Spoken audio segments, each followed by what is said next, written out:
Bah, par exemple, je vais vous donner. Est-ce qu'il y a des liens d'affaires? Est-ce qu'il y a des liens je vais vous donner un exemple. Mimi Marchand, dont vous le savez, ou en tout cas ça a été dit, répété plusieurs fois, est celle qui s'occupait de l'image de Xavier Niel, puis après s'occupait de l'image de Brigitte Macron et Emmanuel Macron en mettant en scène leur couple dans les réseaux People, qui a été condamnée pour trafic de stupéfiants parce qu'elle s'était faite coincer avec 500 kilos de cannabis dans une camionnette et qui par ailleurs était liée à des réseaux de proxénétisme. Cette personne est aujourd'hui Mimi Marchand, a été son fonds de commerce, Best Image, donc la société, qui lui servait à faire des trafics d'informations, qui a servi à tenter d'escroquer aujourd'hui la présentatrice Audrey Pulvar. Non, c'était pas Audrey Pulvar, pardon, sur M6. Là, cette affaire récente, Karine Le Marchand, voilà, tout récemment. Cette personne-là, aujourd'hui, est l'employée de Xavier Niel à travers Best Image et lui sert. Alors, attendez, les milieux mafieux. Et cette personne corrompait, mais on ne parle pas de mafia, là, proxénétisme, trafic de stupéfiants, corruption de policiers. Dans ce monde, il faut être craint. Pour être craint, il faut être puissant. De l'agence Best Image, connue pour son engagement féministe, c'est elle qui gère toutes les images, la communication de l'Élysée aujourd'hui. Mimi Marchand, c'est une personnalité à la réputation sulfureuse, douteuse. Cette ancienne épouse de braqueur, patronne de bar lesbien, travaille à travers son agence Best Image pour de nombreux titres de presse, dont Gala, Paris Match, Public, Closer, Voici. Eh bien, c'est elle qui met la poussière sous le tapis à travers son agence. Elle est très proche à la fois du couple Macron et Sarkozy. Cette paperesse des médias gère en image toutes les questions liées au couple présidentiel aujourd'hui. Mais pas que. C'est elle, par exemple, qui était à la manœuvre, en coulisses, dans l'affaire d'État de Sarkozy, notamment pour l'annonce, vous vous souvenez, sur BFM TV, de la rétractation spectaculaire de Taquiedine. Passé subitement, comme par hasard, d'accusateur à innocenteur dans cette affaire de financement de campagne présidentielle. Elle a été, du reste, mise en examen pour subordination de témoins dans cette affaire. Mais elle n'en a que faire avec notre injustice d'aujourd'hui. Elle passera, on le sait, à travers les mailles de ce filet judiciaire. Dans l'affaire Palmade, elle tire encore les ficelles là aussi. On comprend mieux pourquoi du reste la maison de l'artiste a été nettoyée avant le début de l'enquête. Question, saura-t-on un jour quels sont ces deux hommes manquants dans cette affaire? Qui sont ces hommes dont on ne parle jamais? Ces deux autres partenaires qui ont subitement disparu comme par miracle? Et tout ce qui transparaît dans la presse mainstream, BFM TV, les magazines People, est filtré aujourd'hui précisément par cette femme qui en est devenue finalement la super rédactrice en chef devant laquelle, bien sûr, le tout Paris médiatique se couche et qui a l'art, comme avec Photoshop, vous savez, de remplacer le vomi, la dégueulasserie par de la belle couleur. En gros, elle rentre dans les chiottes puants et y enlève avec son pchit médiatique toutes les mauvaises odeurs. Elle n'est pas belle, l'histoire. La France sera-t-elle devenue aujourd'hui une nouvelle terre de pédolande? En tout cas, une chose est sûre. Chez nous aujourd'hui, c'est secret défonce. Merci de partager. À demain. Au revoir. Est-ce que vous pouvez nous parler de Mimi Marchand? Mimi Marchand, c'est autre chose. Alors, c'est pas les réseaux pédocriminels. Elle a couvert, hein. Elle a couvert des affaires pédocriminelles, notamment. Qui est-elle déjà, peut-être? Alors, Michel Marchand, c'est la papesse de la presse People en France. C'est elle qui a une agence qui s'appelle Best Image et qui donc est une agence de paparazzade, donc qui prend des photos de stars de politique, etc. Et c'est devenu la meilleure copine des politiques avec les Sarkozy d'abord et surtout avec les Macron. Et Brigitte est une grande amie de Michel.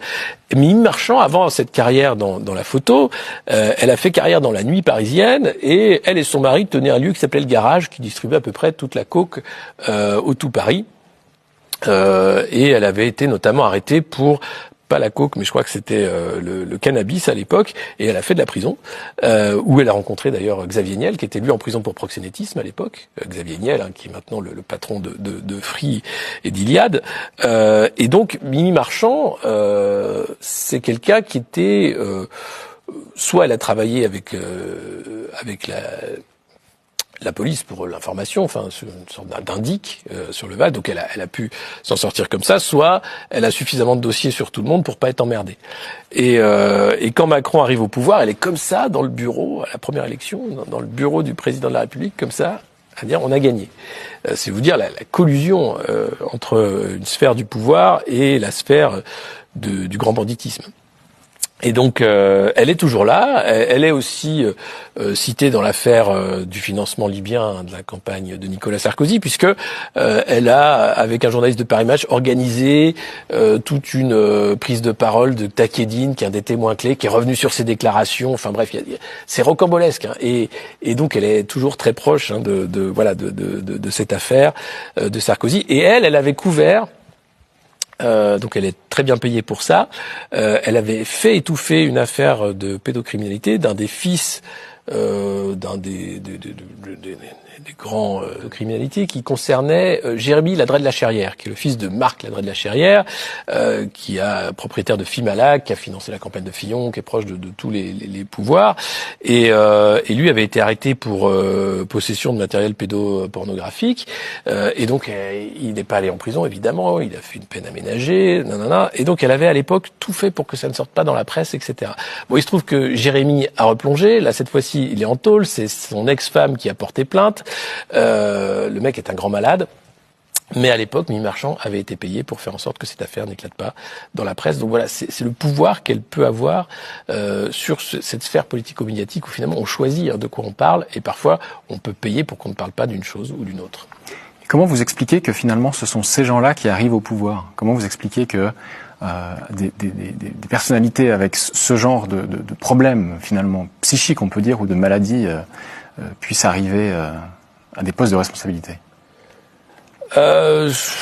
C'est les réseaux d'argent, enfin j'en parlais tout à l'heure, c'est-à-dire que la plutocratie, puisqu'on n'est pas vraiment en démocratie, on est à un moment où c'est l'argent qui fait foi, qui fait le candidat, qui fait le média, qui fait tout, permet de choisir ce type de personnalités aussi, qui sont à la fois manipulables, puisque il y a des tiroirs, hein, donc on peut les faire tomber à un moment ou à un autre, qui sont aussi d'un certain profil, puisqu'elles vivent déjà dans un monde où il y a cette idée du pouvoir, hein, de couper de la réalité d'une certaine façon. Et puis la cooptation, tout simplement, de dire ça ne pose pas de problème. Enfin, l'affaire Epstein est symbolique.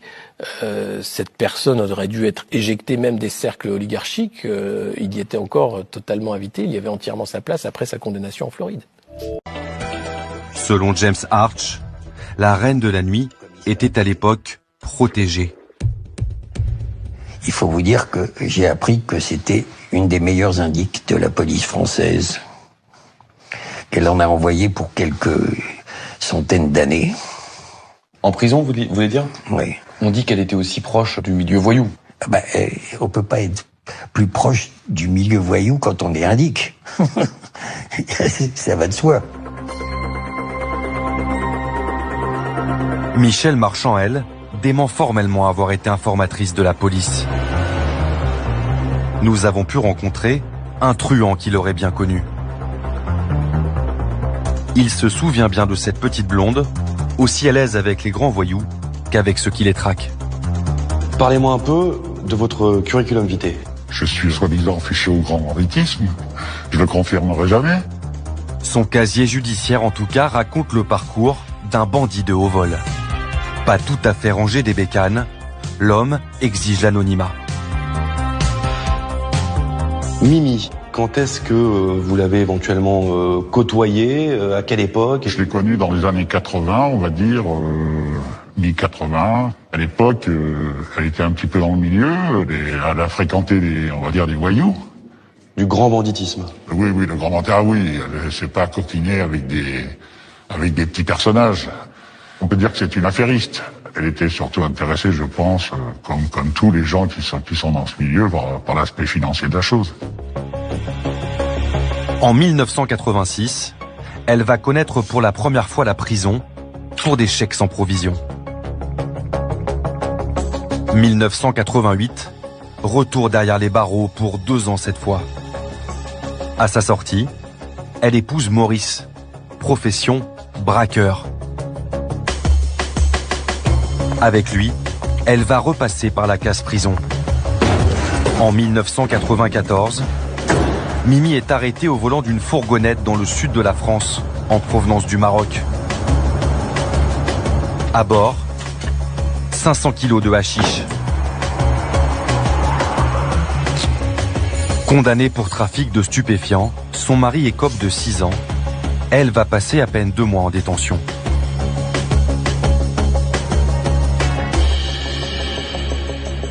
Elle a fait quelques séjours en prison, mais bon, je pense qu'elle a bénéficié de certaines protections au niveau des services qui sont spécialisés dans le grand banditisme.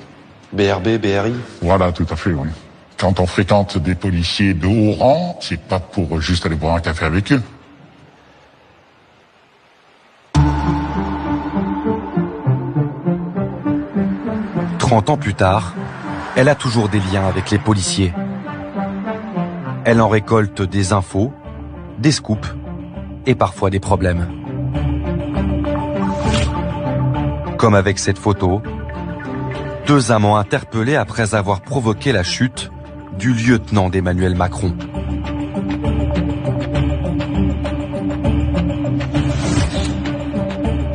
À la une ce soir, le renoncement de Benjamin Griveaux. Le candidat de La République En Marche à la mairie de Paris a décidé de quitter la campagne après la diffusion d'images intimes et privées sur les réseaux sociaux. Le prochain maire de Paris, ça devait être lui. En tout cas, la Macronie y croyait fort. La preuve, elle lui avait mis dans les pattes Mimi Marchand pour gérer sa com. C'est ce que montrent ces factures que nous avons exhumées des comptes de campagne du candidat. Et au début, la bonne vieille méthode Mimi fonctionne. Elle met en scène le couple Griveaux dans la presse People. Mais tout a explosé.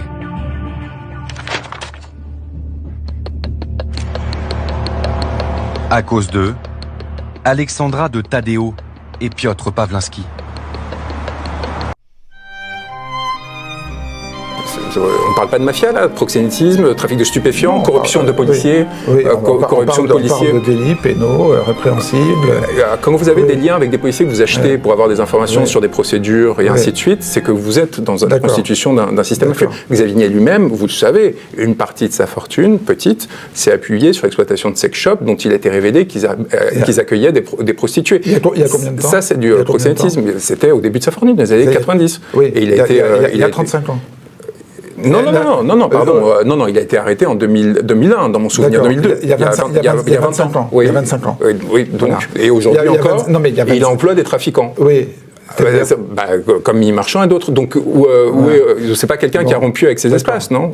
Parce que, selon vous, cet homme qui a prospéré sur la pornographie sur Internet... Il y a 25 ans. Non, qui a prospéré au départ, je suis en train de refaire le parcours, qui prospère sur la pornographie sur Internet, qui ensuite héberge et est mis en cause déjà dans les années 90 pour être un hébergeur de contenu pédophile en masse, d'accord? Ensuite... Il y a 35 ans. Attendez, non, là, on avance, on est déjà à la fin des années 90. Début des années 2000, est arrêté... Oui, non, attendez, j'ai pas fini. Non, j'ai pas fini. Est arrêté au début des années 2000 parce que il a des investissements dans des sex shops dans lesquels des femmes se prostituent de façon régulière. J'ai raconté comment, prévenu de la perquisition qui allait intervenir, il fait évacuer un certain nombre de documents qui font qu'il n'a été condamné que pour blanchiment. J'ai aucune envie de défendre Xavier Niel. Je voudrais juste juste rappeler que vous faites allusion à des faits qui sont vieux de 25 ans. Mais non, mais je continue. Si vous ne laissez pas avancer sur... Pour lesquels il a été condamné, pour lesquels il a fait de la prison. Qui ensuite travaille avec des personnes qui elles-mêmes sont condamnées et ainsi de suite. Qui ensuite... Quand se vante, et il le sait très bien, auprès des journalistes qu'il rencontre, de faire la tournée des Grands-Ducs, c'est-à-dire d'aller faire des tours de prostituées, ainsi de suite, quand il accueille Elon Musk à Paris et d'autres oligarques, il n'a pas arrêté. Non, mais ça, je suis pas au courant. Et aujourd'hui... Alors, attendez, quand est-ce qu'il est allé faire des... Il raconte, il se vante. Attendez, qu'est-ce que vous venez de dire sur Elon Musk? Il se vante. Non, sur Elon Musk. Non, c'est Xavier Niel qui se vante. Qu'est-ce qui s'est passé? J'ai pas bien compris. Si vous ne laissez pas parler, c'est sûr que vous n'allez pas comprendre. Xavier Niel se vante en off quand il parle à des journalistes pour afficher sa proximité avec notamment Elon Musk et d'autres oligarques, qui leur fait faire la tournée des Grands-Ducs, c'est-à-dire qu'il les amène voir des prostituées à Paris, et il les met les charmes de sources de premier degré de journalistes avec qui j'ai échangé. Ça vient mais qui ne l'ont pas publié. Mais pourquoi ils le publieraient? Ils sont en off avec lui. Évidemment, si je sais pas, un journaliste, il a des informations, il les publie. Ah oui. Vous vivez dans un monde merveilleux, mon cher ami. Oui, d'accord. Bien sûr, bien sûr, bien sûr. Mais d'ailleurs, ça serait intéressant à ce vous voyez, sujet. Non, mais le problème, c'est que là, ça pose un problème intéressant. C'est-à-dire qu'à partir de quel moment on considère qu'une information est crédible parce qu'elle vous est donnée. C'est un vrai sujet. Donc, vous avez parce qu'elle vous est donnée par quelqu'un que vous connaissez. Non, non. Donc un journaliste qui a parlé à Xavier Niel. Ça vous semble pas direct et crédible. Et qui ne l'a pas publié. Et donc. Et donc, pourquoi il ne l'a pas publié? Et pourquoi ils n'ont pas publié le lien entre ces journées, Gabriel Attal? Pourquoi c'était à moi de le faire? Ça, c'était pas un délit, ça. Le lien le lien entre ces journées et Attal, on pouvait considérer que c'était pas digne d'intérêt, bien sûr. On pouvait considérer, et il y a beaucoup de journalistes qui considèrent, et vous savez très bien que c'est un débat qui partage les journalistes, et donc il y a beaucoup de journalistes qui considèrent que c'est un événement privé qu'ils n'ont pas à le publier. Et la vie sexuelle de Elon Musk et de Xavier Niel? Alors ça, c'est autre chose. S'il l'emmène voir des prostituées, si vous voulez, pourquoi c'est autre chose? Oui. Selon le journaliste, je suis désolé, c'est la même organisation de l'omerta au prétexte de la vie privée qui s'applique à eux comme à d'autres. Désolé. Alors, toujours on va revenir sur... Non, mais c'est intéressant. Vous avez quelqu'un qui est en lien d'affaires direct avec quelqu'un qui a un casier judiciaire long comme le bras et qui continue à utiliser, qui encore hier encore il y a quelques semaines, était devant le tribunal parce qu'elle a tenté, donc avec Karine Le Marchand, de l'escroquer en lui trafiquant des photographies de sa fille mineure et ainsi de suite. Et vous m'opposez à non, mais vous n'avez pas de preuves, vous me parlez de faits qui sont liés à 35 ans. C'était l'année dernière, c'est l'employé de Xavier Niel qui... Donc c'est pour ça qu'au bout de 6 mois, on s'est dit qu'il faudrait trouver un moyen d'avoir une diffusion télé. Et il se trouve que je l'avais dit dans l'émission, on a fait une petite émission où on faisait le point et je l'avais dit. Et puis 2 jours après que j'ai fait part de cette réflexion dans l'émission, j'avais un appel du PDG de Free, Xavier Niel, qui m'a dit « Mais venez donc, les portes de Free vous sont ouvertes ». Bon, on a commencé à discuter, et puis voilà. Et puis maintenant, à partir du 1er décembre, il y a arrêtsurimage.tv qui va naître. D'accord. Et donc là, cette technique, elle est de Free, il est partie prenante dans l'ensemble du projet, ou c'est juste, il faut juste les tuyaux pour diffuser la chaîne de télévision? Non, le contenu, c'est nous. Le contenu, c'est nous, c'est l'équipe d'Arrêt sur Image, et l'émission qu'on verra sur arrêtsurimage.tv sera la même qu'on voit sur arrêtsurimage.net. Ce sera la même émission. Voilà, clairement. Mais simplement, les freenotes pourront la voir sur leur télé. Il y a un certain nombre de gens qui aimaient beaucoup cette émission, qui étaient fidèles au moment où elle passait sur France 5, qui voulaient continuer à la voir dans leur salon, sur leur canapé, à la télé. À partir du 1er décembre, ce sera possible. D'accord.